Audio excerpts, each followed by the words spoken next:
Welcome to the Beef Lab. I'm your host, Coach Joe Strong, here at the Mecca of Strength and Conditioning, Varsity House Gym. The Beef Lab is an inside look at everything it takes to run a world-class, multi-million-dollar training facility. This is the source for strength entrepreneurs who want to learn more about programming, training athletes, business development, and marketing their business. We're going to show you how we took Varsity House from a garage to a 20,000 square foot world-renowned brand.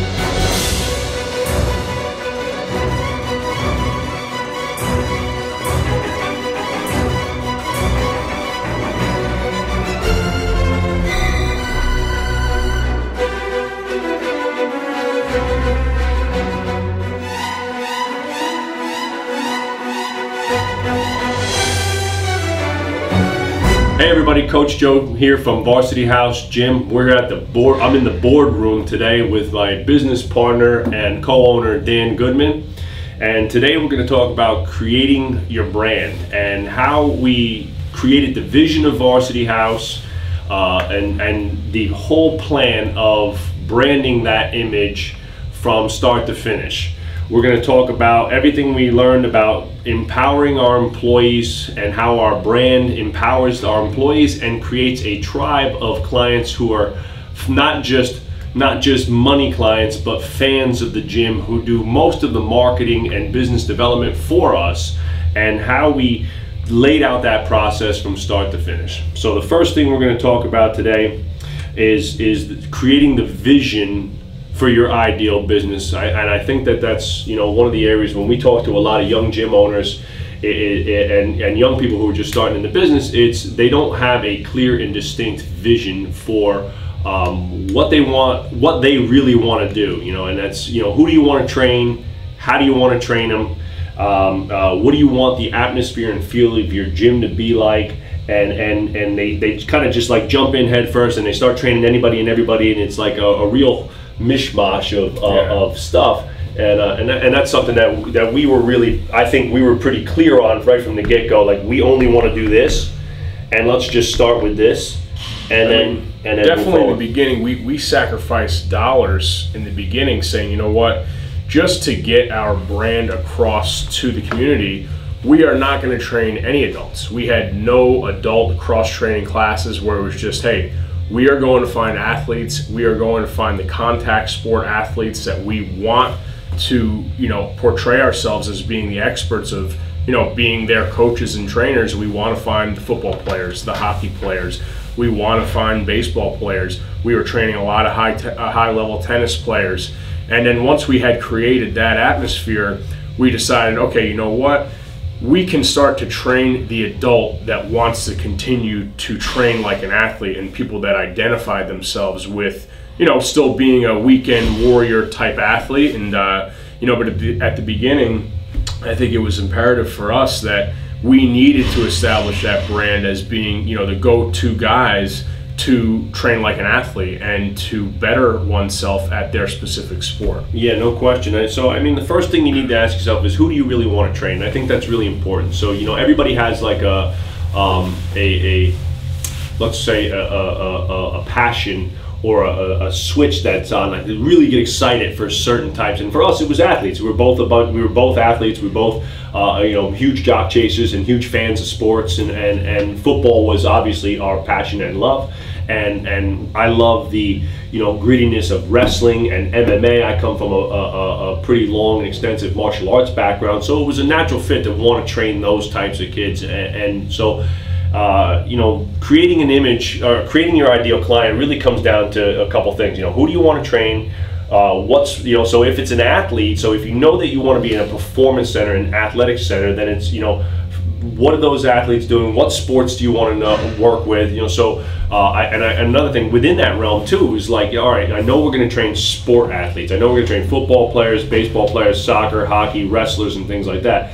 One of the things in sprint, we were weightlifting coaches. We were strength and conditioning coaches. I'm not, we really didn't take let's say, distance runners. We really didn't take, gymnastic athletes and stuff like that. Sports that were unfamiliar to us. We stuck to the main core sports: football, basketball, baseball, soccer, wrestling. I had a good rapport with a lot of tennis, but it was mostly sprint-dominated, explosive sport athletes, track and field throwers and sprinters.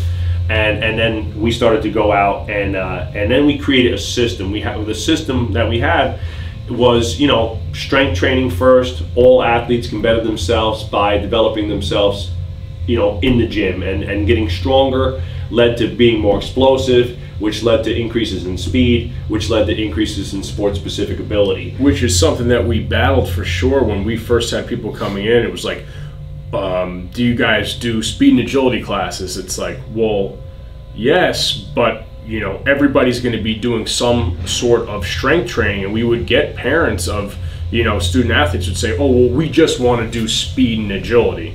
And we always had to go back and explain, well, that's not necessarily our system. We believe that everybody stands to benefit from strength and powerful gains. And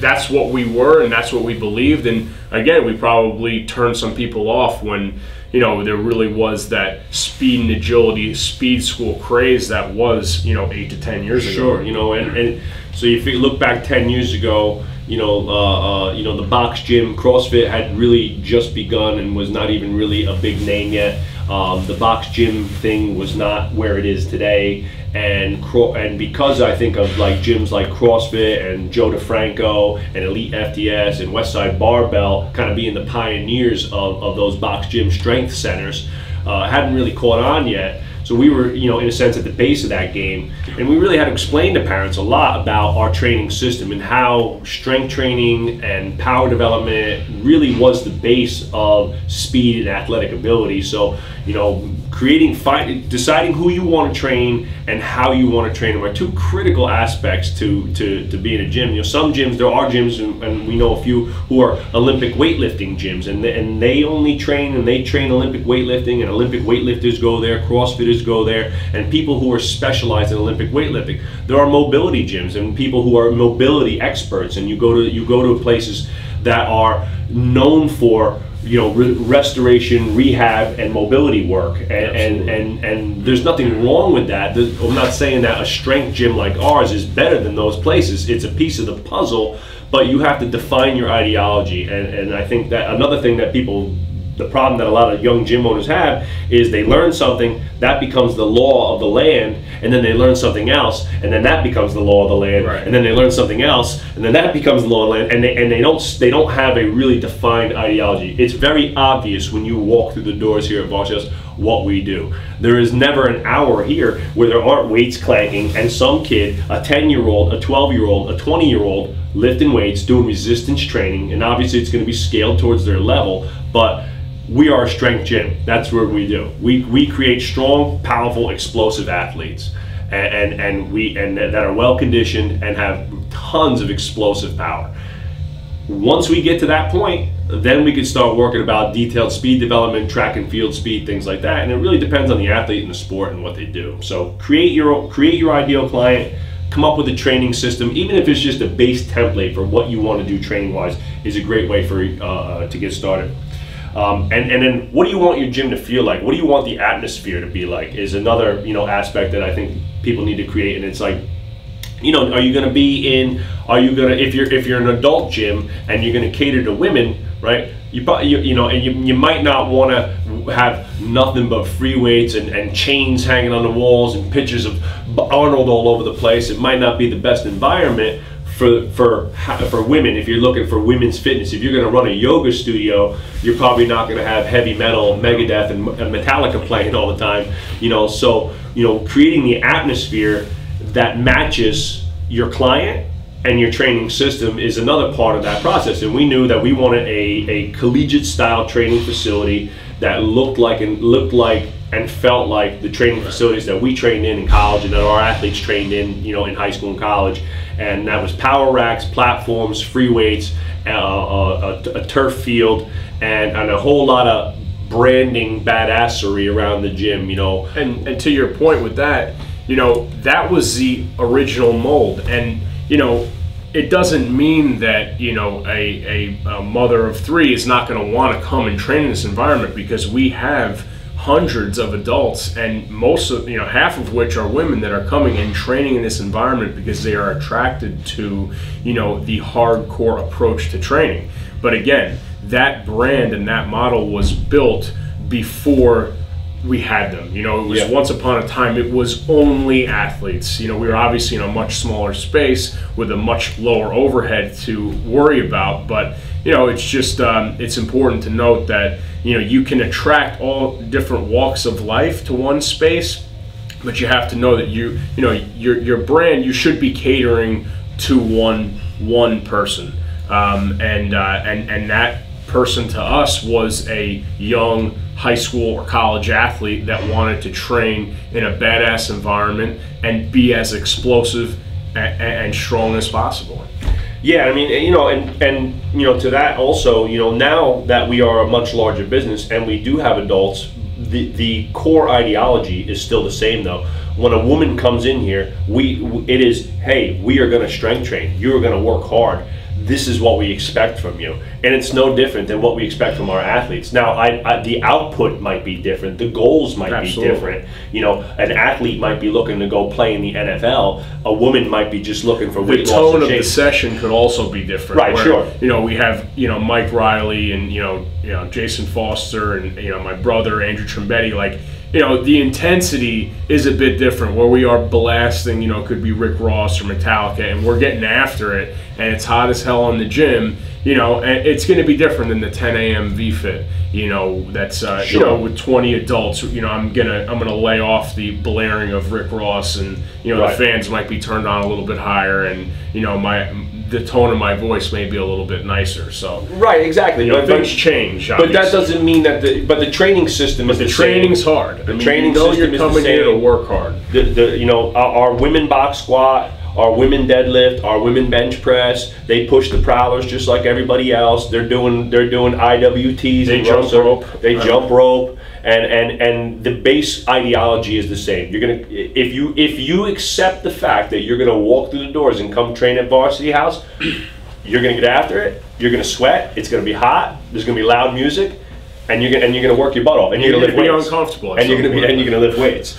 You know, and that's about it. So you know, so the next topic, you know, kind of moving forward, is basically, once you've decided what your ideal client is, who do you want to train, and you've created the kind of the vision for your business. I want this awesome box gym athletic training facility. I want power racks. I want free weights. I'm not going to have a ton of, you know, it's going to be, rowers and skiers and airdyne bikes. I'm not going to have treadmills and ellipticals and things like that. You know, and then it's like, you know, then create a lockdown business plan. And I think, you know, we were very fortunate that we had time and the ability to create that plan, and while we were in the process, I was running my own gym, and I had a small version of Varsity House, which was the same ideology, the training system that we use there is the training system we use today. Have we improved our abilities? 100%. Have we added new things? Yes, but the core ideology is the same. The look of the gym, all we've done was take that original garage and make it bigger and nicer. But we had the time to create a really well-defined business plan, and that business plan was, you know, not only did we lay out our ideal client, but how are we going to attract those clients to the gym, and what is the image and brand that those clients are attracted to. So for us, it was, you know, middle school, high school, and college athletes. What do they want to see when they come into a gym? Right, so what do they see when a college athlete walks into their strength and conditioning facility? They see power racks, platforms, bumper plates, free weights, dumbbells, sleds, things like that. That's the stuff. That's the equipment we need and the image we need, and then the branding, the warrior training, the Varsity House, the name itself, right? Something that kids could associate with as being varsity athletes. You know, all of our imagery in the gym, pictures of athletes training, pictures of athletes playing their sports, right? Testimonials on the website. Everything that Varsity House is represents the same core brand and ideology. All of our websites, our sister company, Varsity Highlights, same thing, same type of imagery, same type of branding.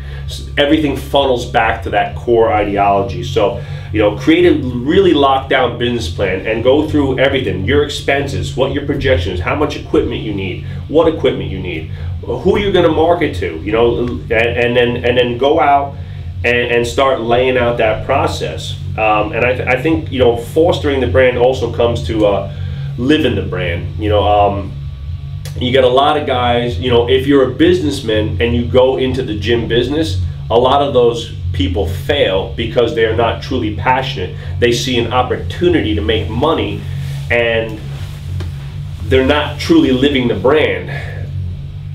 Me and Dan and everybody in this gym lives the brand. We live the code, we train, we push ourselves as hard as any of the athletes that train here, and I'm constantly trying to better myself. And I'm constantly trying to better my athletes. I'm coaching my team all the time, And with that said, you get a group of kids in here, with the extension, obviously Joe and myself and all of our other coaches, they're the ones that are administering your system, okay? And for kids to just buy into somebody, if it's some guy that's, that doesn't look like they've trained ever, and they've sat in a classroom, and yeah, they could know the X's and O's real well, they could have gone to freaking 30 seminars, and they could know a lot, but if they cannot connect with 20 college football players on a personal level, step in and be reassured that, hey, we're going to rip this box squat, and no matter what, I got you in this rack. I've been there, done that.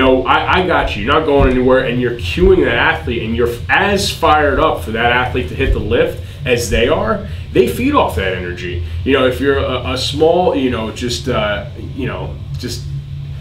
for lack of a better word, nerd that just is, that knows a lot about training, but you can't really administer it, and you can't walk the walk. I'm not saying everybody's got to be a super freak and still bench 400 and squat 600, although that's great. But again, your presentation on the training floor, and especially your first impression, you walk a kid into our gym now, every single coach is everybody has their strengths and weaknesses, but everybody's respectable looking. Everybody looks good. They're in shape. They're wearing Varsity House brands and colors, and it's obviously that's a different conversation. But when a 15 or 16-year-old kid comes and meets one of our coaches and go, wow, that guy, I want to do whatever he's doing, because at once upon a time in his life, I bet you he was a successful football player. I bet you he was a successful wrestler,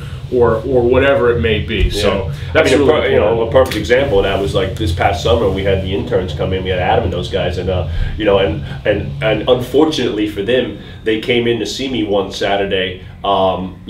Just unannounced. They wanted to stop in and see the facility, and I made them. I crushed them with a couple cardiovascular tests, and they had a month before they were supposed to start their internship, and I kind of gave them the business. 50 calories on the Airdyne all out, and a couple 100-meter ski sprints, and they were both laying outside in the grass, begging for mercy. Now, with that said, the internship program here, yes, you're going to be in the classroom. Yes, you're going to be on the training floor training other people. Yep. But a real requirement is that your personal physical fitness is going to be tested. Exactly what my point was, is that I flat out told them, you guys are not where you need to be physically to represent the coaching and the needs that go on here. If you can't do what the kids and athletes do, at least as good or better than they can, they're never going to respect you. If you can't do a Prowler Mountain and can't finish it, our college kids will laugh at you. They won't listen to you. If I can't rip a 2K row better than 90% of my college kids, who am I to tell them what to do? They see me every day crushing myself in the gym. Even at 40 years old, 20 years in business, 20 years of lifting heavy weights and crushing weights, I'm still trying to improve myself. Not for me. I'm doing it for the business. I'm doing it. I love training, but I want those guys to see how hard I work, and that so they respect me as their coach. Next thing for fostering your brand is getting out and finding your clients. And going where your clients are. For us, it's a little bit different now. 10 years later, but you know, even like this past weekend, I was at a 5K. I set up a table. Here's me, 20 years of training, 20 years in business. We're still in business. I'm at a 5K, 8 in the morning with my wife, you know, repping our brand. Head to toe Varsity House, all our imagery, a big badass banner behind us talking about strength and conditioning, you know, and trying to, you know, get out into the community. But me and Dan and Coach Mike and our general manager Trevor spent the bulk of the first 5 years literally going to hundreds of games, cold calling ADs. I used to annoy the ADs at schools with emails sometimes to the point where they told me to go away. We used to go put flyers on cars at games where to the point where we were getting cease and desist letters from schools that they were going to press charges against us for soliciting and what was it, littering, because the cards were getting thrown away and stuff like that all over the parking lots. That they had me on video soliciting and stuff. So I mean, it was really rogue marketing. We would stand outside the fences of a football game, and as kids were coming in, we'd hand out flyers, going to games, talking to coaches. I would show up at a football field. I would be driving home. I remember clear as day. You know, we're driving home, and I'm in Emerson, New Jersey, and I see the football team out in the field, and I run over to the coach, and I'm like, "Hey, coach, I'm trying to," and he's like, he doesn't want anything to do with me because he's coaching in practice, and I'm like trying to chase him down on the field to get 2 seconds of his time to see if I can talk to him, to see if he'll listen to me, and to tell if I can help him, you know, help his team. So, you know, you have to really put yourself out there, and everything you're doing, you are your brand. So, you know, this is pretty much my outfit 24/7, 7 days a week. You know, I'm in the Starbucks. I'm Joe from Varsity House. You know, I'm at the ShopRite. I'm Joe from Varsity House, and it's really, you know, I'm trying to represent my brand. You know, and I'm trying to tell everybody, you never know who knows who. So, you know, don't be a dick. You know, try to be good in your community. You try to give back in your community. When you're talking to the girl at Starbucks, you know, be nice to her. Talk to her. Talk to the people in there. One of those people might, well, you never know, especially in this area, you know, one of those people that you're talking to, his brother might be a big sports agent or the head coach of a school or an AD. So with that said, like, you know, with, you know, way back when we might not have had the same amount of athletes, but, you know, it was really important for the athletes that we did have going to their games and genuinely caring about what was going on in the game. So you're in the stands and you're cheering for those kids because, you know, you have a, you know, vested interest in their success and that you want them to be successful because they had, you know, 8 months of hard training and, you know, it should pay off for them. Yeah. And, you know, when you're there and their parents see how much you genuinely care about it, you know, they're gonna speak about it as, you know, hey, you know, Joe from Varsity House really helped Johnny, you know, become a successful football player. Well, now, I mean, if I have another kid or a cousin or a good friend and they ask, well, how did Johnny get so good at football? Oh, well, you know, you got to send him to Joe at Varsity House. Yeah, great guys. They're great guys. They're good mentors. Right. That's the type of stuff that's going to lead to long-term business success. You can't just care about the dollars associated with the people that you're training. You have to truly care about the success of especially athletes that you're training because there's something tangible with that. If you have a wrestler that goes on and wins a state championship, that's something that nobody can ever take away from that. If you were associated with it, it's something that you could, you know, almost always hang your hat on and be like, wow, you know, even if it was a small part of their success, you were part of their success, and people will always talk about that. I mean, this past year we were obviously super fortunate to have 2 kids that you trained in the state championship who won their matches, and it was an amazing experience to be there for them, to see that, you know, that match, and to see them wrestle, to see their families, to have them come literally after the match, like the first, like obviously their mom and dad, but they're like the first people that come running over to say and thank is us, and you know, thank you so much for all your help and things like that, and that's really a rewarding feeling, and if you don't have that feeling, you might not be in the right business. Yeah, that's what I mean. Beyond has nothing to do with money. It has nothing to do with money. And, you know, I didn't care. Me and you, nobody paid. We had to go spend our own money to get a hotel room and spend time down in AC and stuff like that. I mean, fun time. But you know, it was you know, it's a true passion. You know, and another thing is that doesn't stop.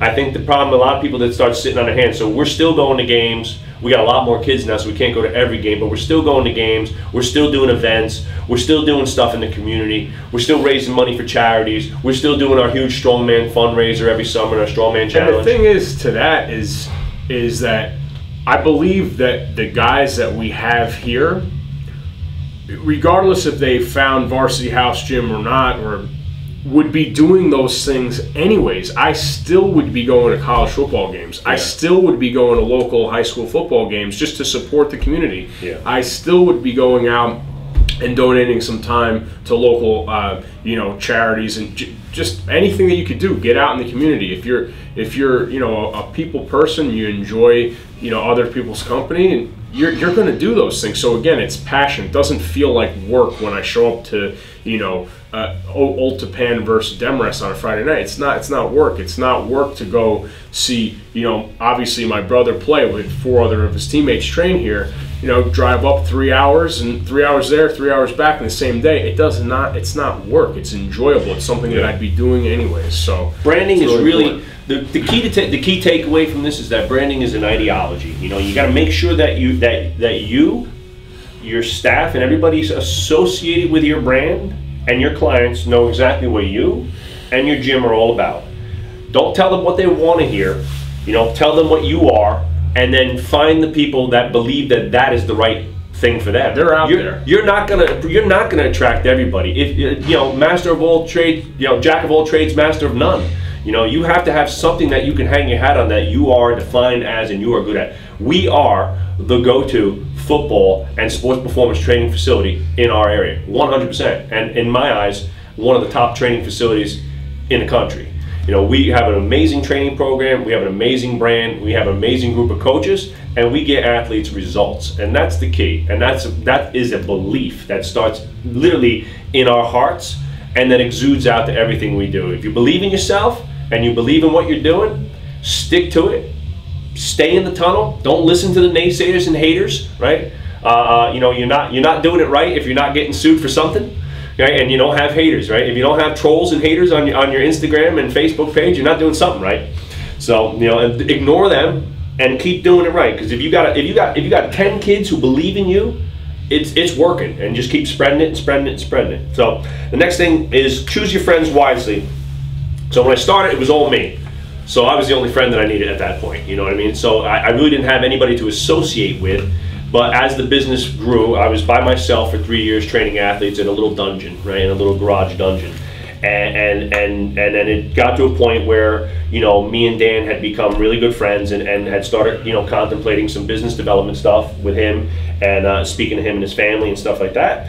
And then, and he had introduced me to our GM, Trevor, and Trevor was, doing some back end like technical work for us, the websites and my brochures and flyers and stuff like that.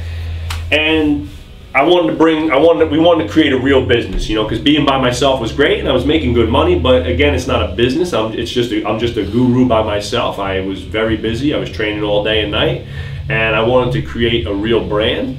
So me and Dan became partners. And the only thing I cared about at that time, Dan, obviously he had been an athlete his whole life, and he had trained as a football player his whole life, and he had been through training with me for a few years, and training as in his strength and conditioning programs in high school and college. But he never owned a gym, right? He was 22, I think, when we first started. We started the business plan. I was 22 when we opened. Yep. I was 23. Yeah. Exactly. So he was 23 years old, a business owner, with no real business experience. But what I knew that Dan was a really awesome guy, and that he was a good coach, and he had an enormous amount of passion for football and sports. And he had a great connection to the community, with his mother being a teacher locally and his brother being still a young kid at the time and being only 13, I think, or 12 or 13 years old at the time, and having a great key to the community. I'll teach you how to train. I'll teach you some of the X's and O's, and we'll learn this process together, and we'll figure it out, because you can't teach moralities. You can't teach showing up on time. You can't teach, staying late. You can't teach on a Friday night when it's raining out. I'm sitting out at a freaking football game for 3.5 hours watching a football game in November in the freezing cold because I want to see my kids play and stuff like that. So choose your friends wisely. Everybody who's associated with your brand has to have the same ideologies and core values. don't bring them in. Don't react because you need somebody. Find the right person. You know, create a mini army. Make sure you're constantly reinforcing your brand and your ideology. We have a board meeting here every Wednesday. Every Wednesday, I try to hammer home one aspect of the business and why it's important to me and Dan and the vision of Varsity House and the long-term progress of what we're doing here. That's front desk employees, that's technical employees, that's coaches. Everybody's on deck for Wednesdays at 2 o'clock every week.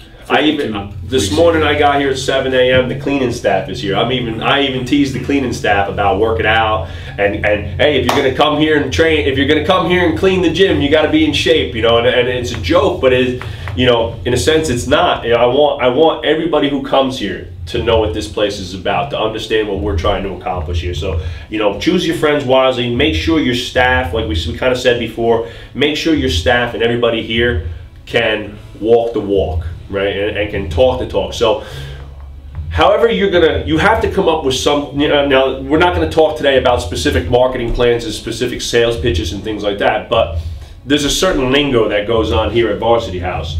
I think it started with me, you know, kind of starting with, but like the cueing we use for coaching, right, is very consistent. You know, how we coach and the things we say to our athletes when we're coaching, say, a box squat, a deadlift, a bench press, an Olympic lift, are all the same.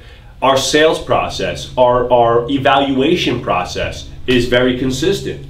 And the verbiage and wording and how it comes out should be similar too. Right? You know, I can't tell one kid one thing and Dan tells him another, and Coach Mike tells him another thing, and then the kid's just confused. You know, it's like having a skill coach, and then, you know, a kid who goes to a couple different skill coaches. You know, maybe for basketball, one guy's teaching a shot one way, another guy's teaching him another thing, and the kid gets all messed up. So I think having that, you know, that talk the talk, walk the walk kind of ideology is important. That's why we do our board meeting, and that's why, like, you know, and we're still talking about some of the same things we started talking about 10 years ago every week in the board meeting, and it's just, hey, reinforce that. It's just fundamentals, you know, it's fundamentally, you know, you got to always work on fundamentals in any business. Yeah, yesterday we reviewed our client processing process. When a client comes through the door, how do we lead that client through a great experience of Varsity House?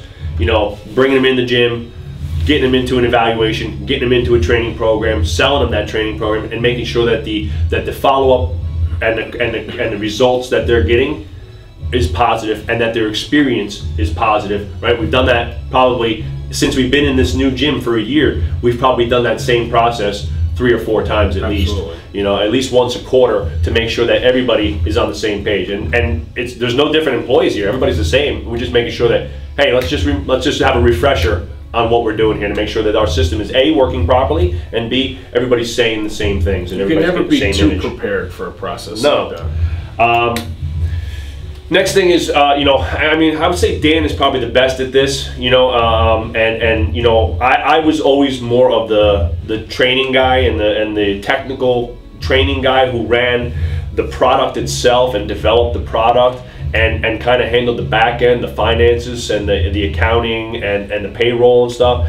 Dan was always kind of more of the people guy and connected really well with the athletes, and probably because he's younger and closer to them. I'm like dad, you know, I'm the one always yelling at the kids and telling them what they have to do and stuff like that, and Dan was always like the buddy. So I think what happened was, you know, bringing Dan into the business really helped me become a better salesperson and really helped me become a better marketer, because Dan became friends with, and Dan was friends and created a real sense of a tribe and like a, you know, community with our athletes, you know, and he's always constantly texting them, emailing them. He knows all the stats of their games still. He still, you know, catches up on all their games on the weekends and tries to watch as many college games and high school games as he can. And he's really, that has, like he said before, you know, nothing speaks more about your passion and your want to see a kid do better than really supporting them. And supporting them is not like, hey man, you had a great job, and then I don't see you again for 4 months and I never hear from you. Or it should never be, how was the season? Right. You know, when they're coming back for your winter strength and conditioning program. And I think also with that, it's just, I think what we did even from the start, I mean, that first summer we had, I think, 8 college games. Now there was over 40 now, but it was just, you know, we started the summer stud program, you know, where, you know, guys want to win the summer stud. You recognize as the top college athlete in our group. You give them the championship belt. We have a, you know, take them out to dinner. We take them out to dinner. We do things as a group with all the coaches go, and you know, this summer we had a huge barbecue. We had over 60 people here for the barbecue. You know, and Andy Labadov, Big Ivan Drago won the belt. You know, and that's a moment that kids want to be on that board. They want to be immortalized forever on that board, and that's kind of something that we started in the beginning of creating that tribe and creating that fan base where, you know, we have kids like Chris Colsar. He won that award. He's back in here all the time. Keneally, you know, Chris Keneally, Gene Oakley, John Tringali. These are guys that have since moved on from football. Now 10 years. 30 years old who still come and train and want to be part of the crew and literally every week we talk about the memories of when we trained, and some of those guys like Chris and Gene, I trained when they were young kids. It's a fraternity. It's a network that never goes away. And you see some of these guys now that, you know, some are coaches, some are lawyers, some are working on Wall Street. So it's just like, you know, you just are truly friends with such a huge outreach of kids as we've cycled over, you know, 48 this past summer. It was probably about 36 a summer, 35 or 36 a summer before. You know, and obviously you graduate some kids, but you know, a lot of our guys will stay on forever, and they just get cycled into, you know, our adult training, washed up meathead crew. But you know, it's important. So I mean, some key points, you know, for creating a tribe is, you know, just over deliver all the time. You know, whether it's the training, and obviously the training is the product, and results are critical to the process of athletic development. You know, and even our adults, it might not be still number one. Still number one. Number one is results, but an over deliver. Have your training program set up ahead of time. Have a plan. Get to the gym early. Get your workouts on the whiteboard. Corral your crew and tell them what you expect from them in every workout. It's the same, right? Teach them how to do the process properly. Teach them.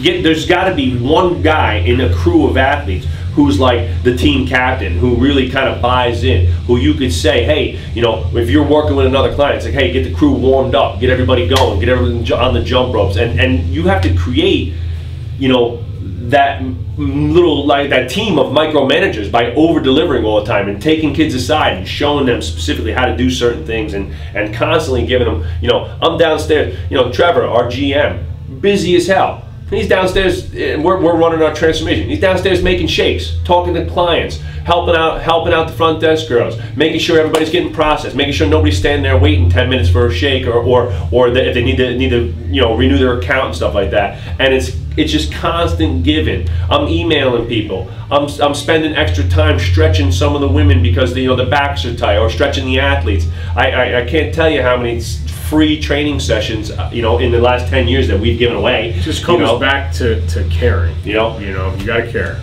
Know what your clients want and what they need, and give it to them, right? You know, so it's figure out all the aspects of athletic development, right? So we know that there's strength and power, right, and speed.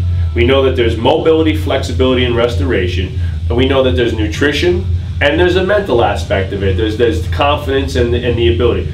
You got to find a way to achieve each one of those goals. Now, you don't have to be an expert in all of them, but you got to help those kids with the things that they need. You got to help those athletes with all of those things. We have nutrition packets for the kids. It's basic information, but it's a lot better than a lot of the kids are eating. And I have a whole flexibility and mobility program, right? The kids get it. They get packets with all that stuff when the kids come in. So it's just anything that you can do to make it easier for yourself. Put a whole system of warm-up drills on the wall, right, with pictures of the drills that take you 5 minutes to shoot in the gym with your cell phone, and you can have those still shots put up in the gym. And when the kids come in, hey guys, go through the series, and it's your go-to warm-up series, right? Hey guys, I have a shoulder rehab series on that wall. I got a hip and knee rehab series on that wall. Things like that really, they help the kids think for themselves. They help the athletes and the clients think for themselves, start learning about their own body, start learning about the training process, and then it makes it, you know, so now now at any given day here, I might have 10 people in the gym who are almost, you know, ready to be coaches here at the gym. They're taking ownership of their own training. You know, be attentive. I see a lot of laziness. When I walk into other gyms you know, and obviously I take things with a grain of salt because I own the gym, and I own the gym. But the reality is that you know, I see a lot of complacency, you know, hanging out, sitting down, leaning against the wall, texting on the phone, things like that. That shit drives me crazy, right? You need the client is paying, the kids are playing. I got an athlete about to deadlift 400 pounds and I'm worried about the music? I don't think so.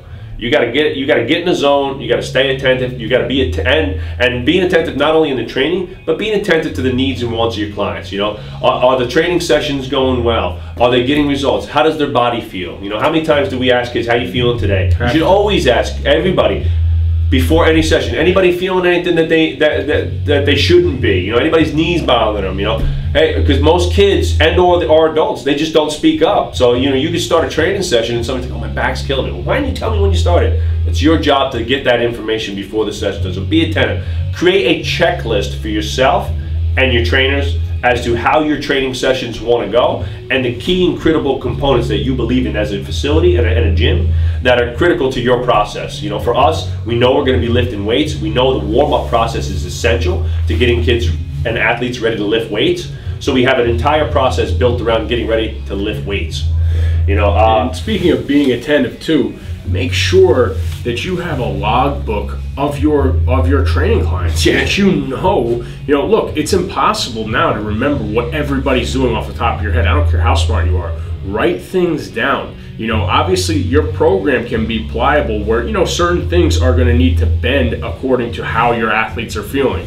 But I'm telling you right now, I think, we talked about a little bit about Joe DeFranco before, but he said, that how to spot a bad personal trainer. And obviously when we've been away, we've had to be training in some hotel gyms or just some big Globo gym type places. Half the coaches there, more than half the coaches, aren't writing anything down on these sessions that are costing $100, $150 an hour. That is a bad coach, people. Yeah. Don't be one of those people. Yeah. Write things down. Be attentive to the details of your clients. I don't give a shit if you're writing down that the person, that they were using 15-pound dumbbells on their dumbbell bench presser. Well, we could reevaluate 3 months from now. If they're still dumbbell bench pressing 15 freaking pounds, you're not doing your job. If their goal is to increase strength and performance. Yeah, and it's easy, and we'll definitely we've done a couple episodes on programming and periodization, and we'll definitely post some of our training templates and things like that on there. Okay, so another thing is obviously making calls, sending emails, sending letters, being down, like a lot of times I'll be down at the front desk and it's just interfacing with the clients. I know most of the people, almost everybody that comes in here. Obviously I know all their names, but like I know their kids' names, I know their husbands' names, I know what they do, I know where they go, I know where they've been on vacation, and we talk about. I'm a huge foodie, so it's like, hey, I'm talking about food, we're hanging out, and I'm trying to create a sense of friendship and comfort. We're about to get as uncomfortable as hell. At least you're doing it with a bunch of friends. At least you're in an environment where everybody's in it together. Don't be afraid to work too. Hustle is a huge part of the business. The training business is a grind business. There really isn't. I've never been in any gym anywhere where you could just like sit on your ass and just collect money. It doesn't work that way. Not any training business. So stay late, don't complain, and offer your help as much as you can. When we started, me and Dan would open the gym, early in the morning. We had 6 a.m. classes and we closed the gym at 9 p.m. We were there all day, every day, on the weekends, 7 days a week. I worked 7 days a week for 3 years straight, and I've worked 6 days a week until this summer, almost every single year for the last 6 years. 6 days a week, 60 hours a week, 70 hours a week, depending on whatever it took, traveling all over the freaking state for games and things like that. I never complained once because I knew that it would come back to me, not only financially, but personally rewarding, that the kids and the people who speak about our gym talk about it like it really is. This was an integral and important part of their lives, that they really loved being here. Don't chase money, chase results. You know, and to finish it out, you know, I think you know, the last thing here is just be consistent. Whatever it is, write down, come up with a plan. The one thing I wish that I could go back and tell a younger Joe and Dan was to, you know, write down all your systems, get systematic with everything, come up with a system for everything in your business, a sales system, a back-end system, a marketing system, a training system, and you know, we had the training thing down pat, but the business side of things took us a little while to kind of figure things out. Years. And hopefully in future episodes and you know, in the future we'll be providing some of those done for you products, you know, that you could use and use as templates. But being consistent, people go to places that they're familiar with. You know, every single time you go to a Hilton hotel or a McDonald's, it has a consistent image, brand, and people go because they get used to that, you know. If you're a strength guy, be the best strength guy. Don't try to be everything. Be something great, you know. That's all the time we have for today.